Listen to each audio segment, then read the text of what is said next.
Hello, everyone, and welcome to the Tom Baker Show. It is great to have you with us wherever you are joining us from. We are excited to have you and thankful. We hope you enjoy this show. We are getting the band back together here on this edition of the Tom Baker Show, which is being brought to you as always by Radical Race Gear. If you want to be a champion, you should look like a champion. RadicalRaceGear.com for all of your customized driver gear, team shirts. They've got tents, customized pop-up tents, and even carpets for your trailer. So RadicalRaceGear.com is the place to go. And I am joined tonight by not one, but two additional five heads. We've got Jacob Seelman from Steering Wheel Nation that is joining us. And we have also got Stephen Ovens tonight. Stephen, of course, joins us from New York State. Stephen is the announcer at Land of Legends Raceway. And for those who don't know, the three of us have been doing this in one form or another together in various combinations for a number of years. And it's just great to have both Jacob and Steve on this show. We've got a lot of ground to cover tonight. And we're going to just get right started, Jacob. We've got a lot of ground to cover with regard to the upcoming World Finals. It's going to be held here at Charlotte Motor Speedway on the dirt track. And three big divisions, of course: World of Outlaws Sprint Cars, World of Outlaws Late Models, and the Super Dirt Car Big Block Modifieds from the Northeast United States. And Jacob, this is a show I know both you and I always look forward to being a part of, or watching, either way at least. And so I hope the weather's better than it is as we're taping this show. We've basically had a 7-year flood here in the Carolina area for about 3 days. So we got to get it all cleared up for next week's World Final. True statement. Right now, if we were trying to race at the dirt track at Charlotte, it would be more like the mud track at Charlotte. Mud bogging, but yes, I digress. That's exactly right. Yeah. I digress on that, and I'll just say thank you. I get the reins and the wheel to the boat, and we're just going to drive it around and see what shakes out. So I'm glad, because some of this we talked about on our most recent show, but to have Steve's perspective on this, because as you said, we've done this together for quite a long time. Steve-O, I want to take us back about a week to the high limit banquet and the holy crap, this is happening moment that we all had when Brad Sweet started pretty much crying on stage and announced his retirement from full-time racing. I know Tom and I were both flabbergasted, for lack of a better way to put it, because I don't think anybody was fully expecting this. I'll ask you not only your thoughts on Brad hanging up the driving gear full time, but I'm curious your thoughts on the impact of what he's done for the sport and what he's going to continue doing for the sport as he transitions from driving to focus more on not only the business of high limit, but the business of sprint car racing out west with his acquisition of NARC too. I mean, this is a guy who has done so much on the driving side and is going to continue to make it better for drivers going forward, I think. Yeah, first off, when a buddy of mine messaged me and said, "Did you just see what Brad Sweet did?" I thought, well, it's the banquet. What could have Brad Sweet have done that would have been that newsworthy? And then you see the news and yeah, was shocked. And to his impact, I mean, he's had a great impact on sprint car racing behind the wheel. And to your point, Jacob, I think that the everlasting impact from Brad Sweet is probably going to come after he got out from behind the wheel. To be honest with you, I think that Brad is one of those guys that sees an opportunity to help make the sport better, and in some cases, help keep the sport alive. And I love what he has done, with being a partner in acquiring NARC, because Brad understands this business. Brad understands that, in order for this business to continue to thrive, you have to have some kind of feeder system. You have to have a way for drivers to break into the sport, hone their craft, and then be able to go out on that national tour and represent that area that they're coming from. And so, I think that I think his impact on the sport is we don't know, fully what that is until we look maybe 10, 12 years down the road. But I do think that, as a driver, he was a guy that, would be out there, would win races, obviously. But man, did he race with respect. And he was a true, I'm not going to push my car to the limit and then some. I'm going to take what my car gets me. If that's a third place finish tonight, if that's a second place finish tonight, we're going to take it and we're going to move down the road, because that's going to help us in the bigger picture. And, I think there's a lot of young talent that maybe could learn some things like that, because some of these young drivers are lightning in a bottle, guys. They really are. But it's trying to figure out how do you take that lightning in a bottle and play the long game with it. So, I think that's his impact behind the wheel, but I can't wait to see his impact as a promoter and as a series owner. All right. Boy, I couldn't agree with that more. All right, Tom. I wanted to go to you, by the way, because and then get Steve on this, because this goes to the other side of the other side of the coin now that we haven't talked about. Announced last week, right after we taped our last show, Daison Pursley stepping in at KKR to be Brad Sweet's replacement. Tom, I'll ask you first. What do you think of the decision, and how do you think Daison will do next year? I'm thrilled for the kid. You and I know that Daison has busted tail, not only coming back from his spinal cord injury a couple of years ago, but in what he's done in the Boot Motorsports 13, learning the winged cars. I love this. I think KKR's playing the long game. They want Daison for however long Daison can give them, it would appear. And I just think this combo is set up for success. Oh, I agree 100%. And I was going to speak to what Steve kind of finished with about the idea of, kind of the young spark plugs coming in so full of talent, right?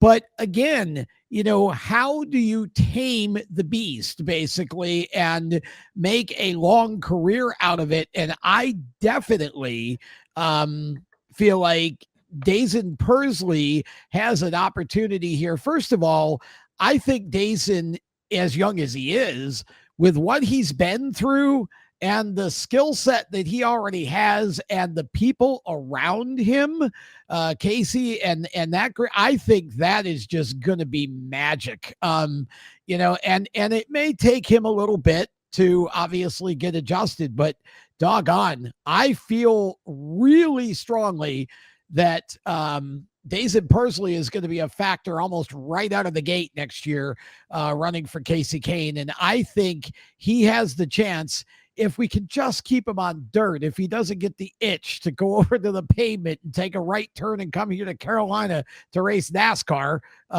please no. I think we got a chance to see a legend in the making here, honestly. Steve, your thoughts? I mean, you and I have both had such high hopes for Daison, and just have felt like he deserves a premier opportunity, and I think this is it.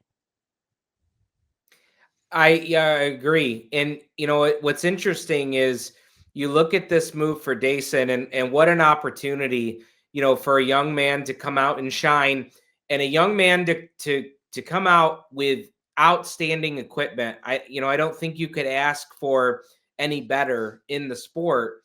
And so what an opportunity for him to come out and shine. And, with all of these moves that we've seen happen, I love when a young talented driver gets an opportunity based on performance. And I know we've had that conversation through and through on both the dirt and the pavement sides. But, I love when you see somebody who has put the work in, who, is blood, sweat, and tears into this deal. And now they get an opportunity that, should allow them to go out and have immediate success and make a name for themselves. And Tom, yeah, I mean, we were preaching this same thing, 10 years ago, of drivers. Oh, can we just keep them in dirt? Can we just, because we do need those superstars that are not just superstars that come down and play on the dirt when it doesn't conflict with NASCAR. I'm just going to throw that out there. I agree. We need that star power. Well, I agree. And I think it's so important to connect to the original fan base too, because, NASCAR has tried so hard to develop a fan base that has nothing to do with dirt tracks. And now they're starting to realize, I think, that, oh, wait, maybe we still need the core fans. And so, I think having more of those drivers is a good thing. But I also, Jacob, I just don't want to see all of these Daison Pursleys that come up through the ranks spend 2 or 3 years building capital in the dirt and then just go pavement, because it leaves a big void for that kind of long-term staying power that Steve was talking about before. For sure. For sure. I 100% agree with that. And knowing Daison as long as I have, I don't really think, at least I don't get the sense, just to put it out there, that he is targeting that pavement move at this point. I think he wants to be a superstar on the dirt. Otherwise, I don't think he'd have signed the deal he did here with KKR. You join a team like Kasey Kahne Racing you join a team like KKR for the long haul. You don't join there just to be there for a year or two and then go somewhere else, in my mind. So I'm excited to see how he does next year. And I'll transition to one of the other big question marks and go back to Steve. Where in the wide world of sports, we've heard every rumor in the book, I feel like, at this point over the past month, where in the wide world of sports is Donnie Schatz, do you think, going to go for 2026? The speculation that I've heard numerous times is a second big game motorsports car as a teammate to David Gravel, like they tried to do for a handful of races late this year, right after he had been released from TSR. And then on the other hand, you have somebody saying, oh, well, Donnie's going to retire at the end of this year. I mean, what do you believe at this point? Yeah, I don't believe any of it. I'm not going to believe any of it until we get an official announcement, because I've heard all sorts of rumors. I mean, the rumor mill runs rampant as long as you let it. And, as I've watched some of the videos that Donnie has put out in this period of time where he's been kind of, shoring up gaps in his schedule, I still get that sense that Donnie's still got that fire. I know that things didn't go the last year or two the way he wanted them to go at TSR, but out of some of the video content that I've seen from Donnie, I still see that fire, and I still see that I can still do this. I don't think he questions that for a second. But what would be interesting, okay, let's say he does go to big game in a second car. You guys have seen this over history on the NASCAR side. How's that going to play out? How's that going to work? Well, you're taking all of the resources, and I'm not saying they're going to be short on resources, but you're taking resources that are currently winning World of Outlaw championships. And I say that with an S because I'm pretty sure that's what we're going to see at World Finals. But you're taking the resources that are as structured currently are winning championships. Does adding a second car, does adding a second driver, does adding a second personality, a second crew, does that somehow draw back from, team number one that's having all this success right now? I think that's probably the question that Todd Quiring's got to be asking himself right now. So would I love to see that? Absolutely. I'd love to see Donnie and David team up, but the question I have in my mind is not, can Donnie still do this? My question is, okay, if he does go to a second car with Gravel, how does that play out for the team and for the crews there? that'll be interesting. All right, I want to go with some quick hitters for you, Steve. But just because there's so much to try and get to and digest as far as World Finals. Firstly, your thoughts on the hello surprise of Ricky Thornton Jr. not only jumping to race the World Finals in the Indy Race Parts 71 car, but also, I mean, he went out and kicked some butt in his USAC non-winged sprint car debut during the Western World Championships about a week ago. Got 2 top 10s, 1 top 5 finish. I mean, this kid, I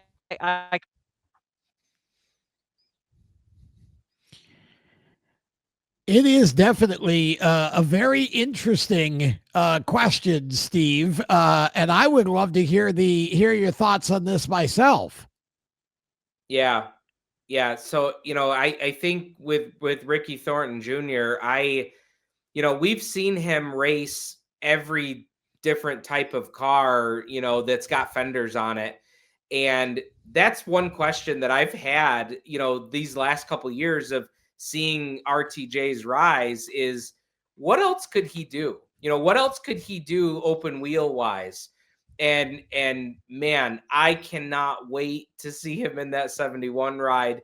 I can't obviously either. the USAC start was impressive.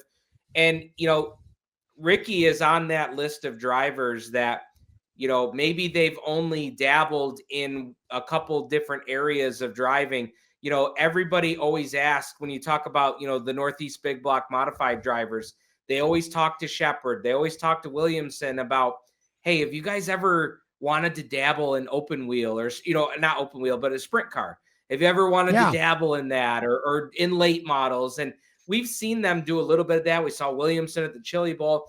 And Yep. RTJ is in that same category. I can't wait to see, what that will look like at World Finals. But at the end of the day, his bread and butter is in that late model. And, I don't think, regardless of how they run here at World Finals, that, that bread and butter is still going to be that late model. And boy, is he good in those. Well, here's the thing I think about when I think about a Ricky Thornton Jr. and what he brings to a series or a field of cars, right? It makes me think of the days back in the 80s when I followed WWE. And Ricky Thornton Jr. reminds me of a character like the Ultimate Warrior, where, if Ricky Thornton Jr. is somewhere, the energy of the entire presentation just goes up, right? And he's one of those drivers that brings so much excitement to a field of cars that, it doesn't matter if he's your favorite, you're watching him.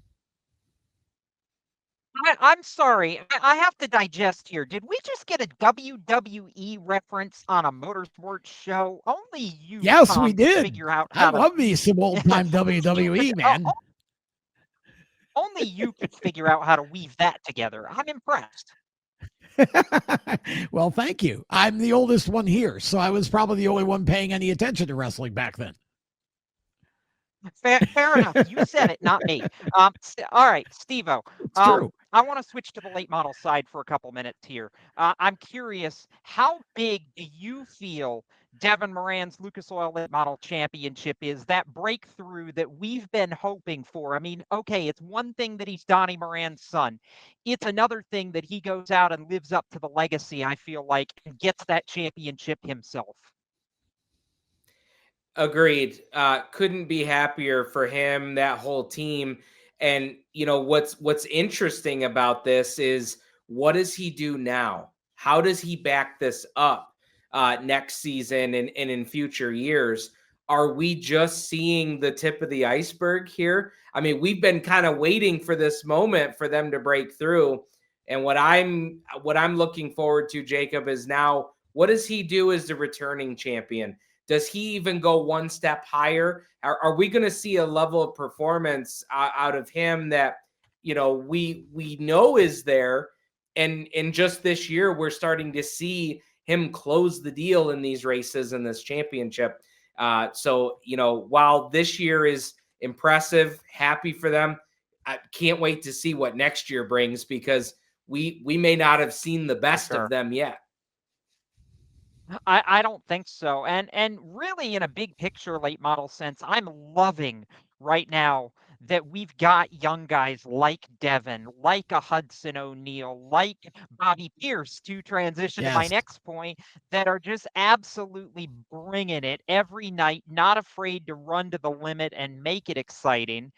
Can Steve, Bobby Pierce, finish this off at the World Finals and go a second World of Outlaws late model title in the last 3 years? He's been the dominant force, probably should have won it last year if not for kind of a disastrous World Finals weekend that allowed Brandon Sheppard to kind of jump him in the last race of the year. But this just feels like Bobby's era right now, doesn't it?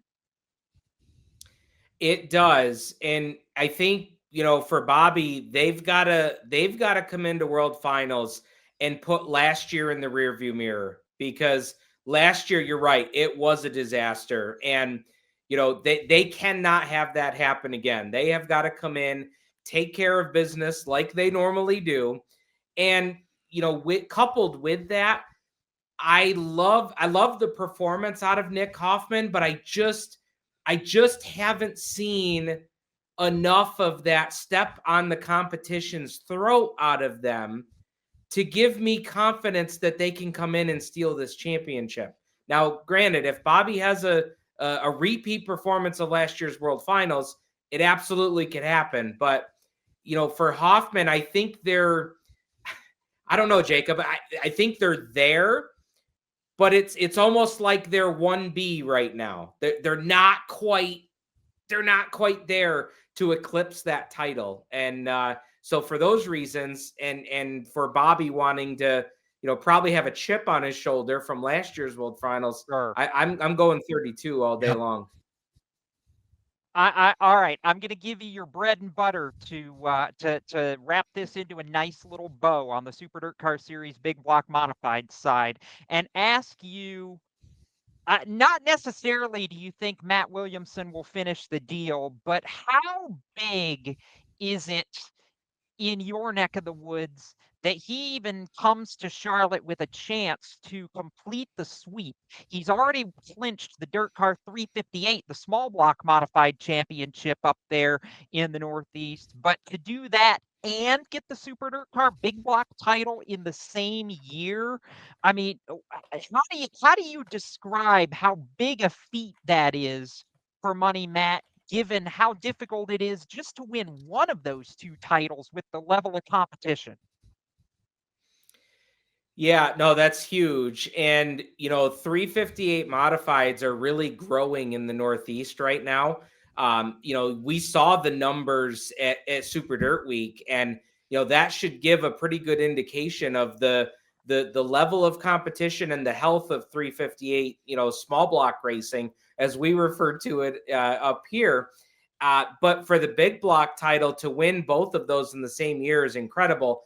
And, I'm really going to watch that 88 team at the World Finals, because Matt's, while he's run very well, he's kind of on a string other than winning Super Dirt Week, which obviously is a huge deal. But there has been some chinks in the armor in some of the big races to close out this fall season. They were running outstanding at Eastern States 200 with the big block, and had an issue, fell out of that race, didn't finish. They were leading the Gerald Harris Memorial at Land of Legends and had a mechanical failure and dropped out of that race, probably a race they should have won there too. And so, there has been some races here and there. It's not been a dominant Williamson only type of deal. Sheppard is hot right now. Sheppard is on a streak of wins. And, we've seen Sheppard go on a run like this at the end of the year. Yep. And, I don't want to leave Alex Jankowski out either, because Jankowski's been impressive himself, whether he's been in his own 84 or he's been in the Friesen Helmar car. So, yes, I think Williamson can close the deal. He's been there. He's done that. But, man, we'll see. We'll see how the World Finals play out. And I'm going to give you 2 names to watch for in the big blocks as well.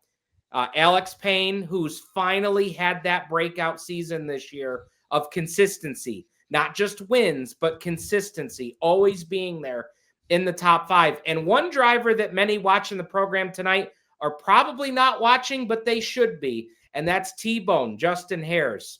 Hares won the Gerald Hares Memorial. He almost stole a Super Dirt Week from Williamson, if not for maybe the track latching down on that final restart. Justin Hares could be coming into World Finals as a Super Dirt Week champion. So keep an eye on the 3 car. Him and Todd Kirkwood have hit on something on that ride. He's going to be fun to watch this weekend. It should be a whole lot of fun. The World Finals coming up at Charlotte Motor Speedway's dirt track, and we are all over it. And we'll try to keep Steve around here as we get through that event and have some post-event conversation as well. Steve's going to stick around here, but we are going to take a break because we've got much more to talk about. NASCAR and more next. Attention track and series owners, elevate your fan experience with the TrackTune app. TrackTune works with your PA system. Fans and teams at the track can hear the announcers through their phones, ensuring everyone hears race calls, sponsor plugs, and more during race nights. It's simple to set up, affordable, and free for fans to download and enjoy. Visit tracktune.live for all the details and join tracks nationwide on the app today. For race fans across the United States, GetInTheStands.com is the place to find racetracks where you live and where you're traveling. Just go to GetInTheStands.com and enter your location. You'll see the tracks within 100 miles of that point, either as a list or on a map. GetInTheStands.com is 100% free to use and mobile friendly. So whether you're on a computer, a tablet, or on your phone, there's no need to download an app. To find racetracks across the United States, open your web browser and head to GetInTheStands.com. GetInTheStands.com, your racetrack directory. For over 50 years, FHS Superior Synthetic Oil has powered high-performance engines with unbeatable protection and speed. Whether it's drag racing, go-karts, sprint cars, stock cars, or your daily driver, FHS stands for high speed and delivers every time. Their advanced synthetic oils boost your engine's responsiveness, acceleration, and efficiency, giving you the winning edge on every lap. Visit FHSoil.com today to find the right products for your engine. FHSoil.com. Welcome back to the show. It is time to talk some NASCAR, and we don't have a lot of quantity of stuff to talk about when it comes to NASCAR on this show, but boy, have we got some quality and a lot of things happening right now in the world of NASCAR, Jacob. Well, I visually describe exactly what we've learned over the past about 36 hours. Yeah, that is my it. description of exactly. Yeah, right. That is my description of the first bullet point here. We got some legal news over the course of the last 36 hours. The NASCAR countersuit against 2311 Racing and Front Row Motorsports has been thrown out, dismissed, gone, goodbye, see you later.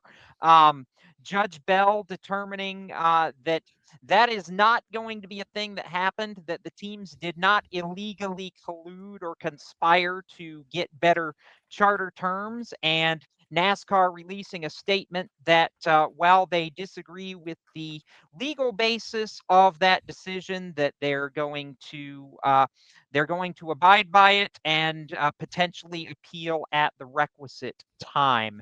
Tom, is this a signal that NASCAR is in trouble in terms of this legal battle? Because I'm sitting here thinking about this going, oh, guys, you might be in trouble. Full-blown panic. That's what this is. And that may be overstating it by about that much. Here's the reality. Obviously, we talk about that with just a little bit of theater and drama, but the reality is that NASCAR has realized at this point that they need to get this over and done with. They don't want to see this go to trial.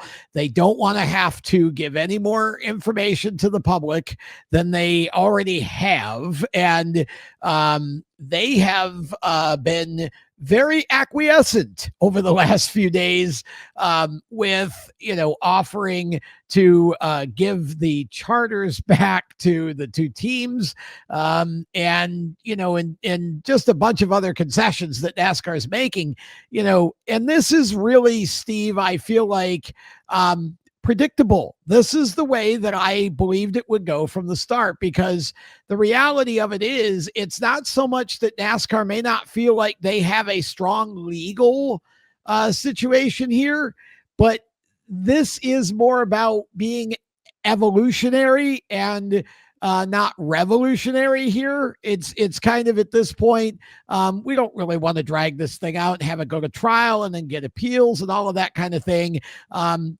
Let's figure out how to make this work well for everybody so that we can evolve the sport and do the things that we really probably should have done in the first place. Dear NASCAR, it's time to hit the eject button. It was time to hit the eject button a month ago. Do us all a favor. Do yourselves a favor. Hit the eject button. That's all I got, Tom. Jacob, I don't know if we can say it any better than that. No, I can't. Clip it, package it, send it, be done with it. That's my 2 cents on that right there. Steve hit on it perfectly. However, I'm going to pivot here. We had a plan, and I'm going to break ranks from the plan for a minute just because I was so excited about a Tom Baker rant earlier today that I'm going to let Tom get it in on the show, and I'm going to use my stat of the week to help tee it up. So we're going to look at the NASCAR Craftsman Truck Series for the stat of the week here this week. In that, Corey Heim has set so many records in the Truck Series this season and topped basically every category there is, except for 2. He's won 11 times this year. He's had top 3 finishes in 3 quarters of the season. But there are 2 categories that Corey Heim has not set the record in this year. Average finish, his is a 5.2 this season, and poles, he's got 7 this year. If you look back to the inaugural season in 1995, Mike Skinner had an average finish of 4.8 over 20 races, finished top 10 in all but 2 of them, and hit pole in half of those 20 races. He had 10 poles in qualifying in 1995, which to me, 5 less races to do what Skinner did that year is remarkable, but it should not take away, by the way, what Corey Heim has done this year. And this is where it gets fun. Corey Heim has had an absolutely dominant season this year. Connor Zilisch on the NASCAR Xfinity Series side has had an absolutely dominant season this year. If we were to look at full season points, which has been the talking point here of late, both drivers would have their titles clinched coming into Homestead, Miami. And a lot of us, me included, have felt like it's an absolute disservice if those 2 drivers don't walk out of Phoenix with the championship trophies. Tom, you disagree. I know you disagree. I'm going to let you rant here. Tell us why. I will make this short and sweet. I agree. If this was a perfect world, at least Corey Heim would be the Truck Series champion. I also believe it's probably pretty likely that Corey Heim will be the Truck Series champion. Here's why I disagree. Because when you make that statement, and Kevin Harvick made a statement on his podcast this week that basically said it would be an embarrassment to the sport if either of those drivers didn't win the championship. And that to me feels like an insult to the other 6 teams in those 2 divisions that have worked just as hard as Corey's team and Connor's team to get to the championship 4. And this is the format we have. So if you want to be the champion in this format, whether you like it or not, then go to Phoenix and win the championship. But I am not going to disrespect any of the other 6. And I would argue that Connor Zilic is not even the favorite going into Phoenix. I would argue it's Justin Allgaier as the defending champion who won it last year at Phoenix. So I just don't want to take away from the other 6 teams. And that's where I draw an issue with it. Sure, in a perfect world, yeah, those 2 would win the championship, but there's not a format we can come up with where that's an automatic. Okay. So, there's always the circumstance of running the races and things happening. So, I'm just not going to call it an embarrassment to the sport, but I do certainly agree that those 2 drivers in a perfect world would go out and beat the other 3 that they have to beat in their respective series to win the championship at Phoenix. And with that, we're going to step aside one more time, but we are going to continue this discussion on the other side of the break. Back with more of the Tom Baker Show right after these words. For race fans across the United States, GetInTheStands.com is the place to find racetracks where you live and where you're traveling. Just go to GetInTheStands.com and enter your location. You'll see the tracks within 100 miles of that point, either as a list or on a map. GetInTheStands.com is 100% free to use and mobile friendly. So whether you're on a computer, a tablet, or on your phone, there's no need to download an app. To find racetracks across the United States, open your web browser and head to GetInTheStands.com. GetInTheStands.com, your racetrack directory. Attention track and series owners, elevate your fan experience with the TrackTune app. TrackTune works with your PA system. Fans and teams at the track can hear the announcers through their phones, ensuring everyone hears race calls, sponsor plugs, and more during race nights. It's simple to set up, affordable, and free for fans to download and enjoy. Visit tracktune.live for all the details and join tracks nationwide on the app today. For over 50 years, FHS Superior Synthetic Oil has powered high-performance engines with unbeatable protection and speed. Whether it's drag racing, go-karts, sprint cars, stock cars, or your daily driver, FHS stands for high speed and delivers every time. Their advanced synthetic oils boost your engine's responsiveness, acceleration, and efficiency, giving you the winning edge on every lap. Visit FHSoil.com today to find the right products for your engine. FHSoil.com. Welcome back to the show. It's time for our last lap segment, and that means I have to hand the reins back over to Jacob. All right, I'm going to start with this, and I'm going to go to Steve. Not that Tom's not a football fan in his own right, but just because I can. We got some news about a week and a half ago that the 2027 Daytona 500 is shifting 1 week later in anticipation of the NFL expanding their regular season schedule by a week and the Super Bowl getting pushed back, which of course is going to change everything. Steve, are we acquiescing too much to football? I know it's the Super Bowl, but gosh. Yeah, we are. And Jacob, we really need to, because I think even up here in the Northeast, when schedules, when rain dates, anything, we back right away from, football Sundays when the NFL kicks back up. So I'm okay with it, because at the end of the day, there are just some things that from a viewership standpoint, I just don't think you want to compete with. Tom? Totally agree 100%. I have no problem with this whatsoever. It doesn't bother me at all. Football is the number one sport in America. It is what it is. Just do it and don't worry about it. Tom, most recent Formula One race, Lando Norris from McLaren won the Mexican Grand Prix, and oh, by the way, in the process, took over the point lead from his teammate Oscar Piastri by 1. More importantly in this, they're letting Max Verstappen hang around. He's still lurking, just 36 points back. Can Max really realistically steal this thing? No, I don't believe he's going to do that this year. I think McLaren's got it. I don't think this is Max's year to win it. Even from just 36 back, no, I'm not liking Max's chances. Steve? Yeah, I think he's too far back. It's been a fun story to follow, but I think in the end, it's just too big a hill to climb. I agree. All right.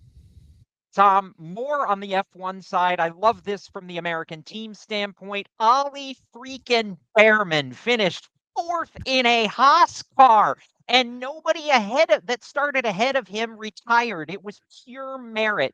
You love this as much as I do. Absolutely. We need more of this, not only because obviously Haas is kind of US based or purports to be, but I think Ollie Behrman is one of the hottest young talents and the coolest young people to break into F1 in a while. Steve, your thought? Love it, man. Want to see more of it. Want to see more. Yeah. All right, last one. I'm going to go to Steve first, just because I know off the dirt side, you pay attention to Northeast and Tour Mod Racing. Youngest NASCAR modified champion in history in Austin Beers recently in Martinsville, broke Ryan Preece's record. And this is just a likable kid. Did this make ripples in the Northeast like I think it did? It certainly did. And, I had a chance to meet Austin a couple years ago at the Eastern Motorsport Press Association convention. And man, what a well put together young man, well spoken, and even better race car driver. So Tom, this was a huge deal up here. I had all through college had a Beers magnet on my fridge in my college dorm room that I acquired from an event at the Oswego Speedway. So that's how far back the Beers name goes, and hats off to Austin. Yeah, I agree. I think the world of Austin, and had the chance to talk to him at Oswego for a little bit when I was up there this year for the tour race on Classic Weekend.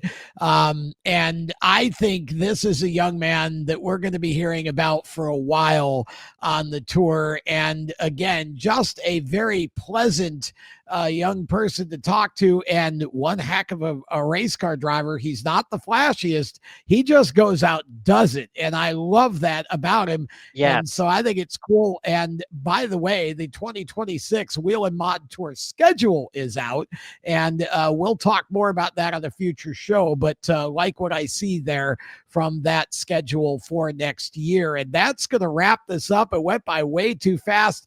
Steve Ovens, thank you for joining us. We'll have you back on again very soon. And thanks to Jacob, as always. Thanks to all of you for tuning in. For more content, steeringwheelnation.com is the place to go. At The Wheel Nation on Facebook, Instagram, and X or Twitter, whatever they're calling it this week. And of course, don't forget that you can also hit me up on Instagram at Tom Baker TV. So, until next time, don't forget also PowerTube TV as well. Thanks for watching. So long.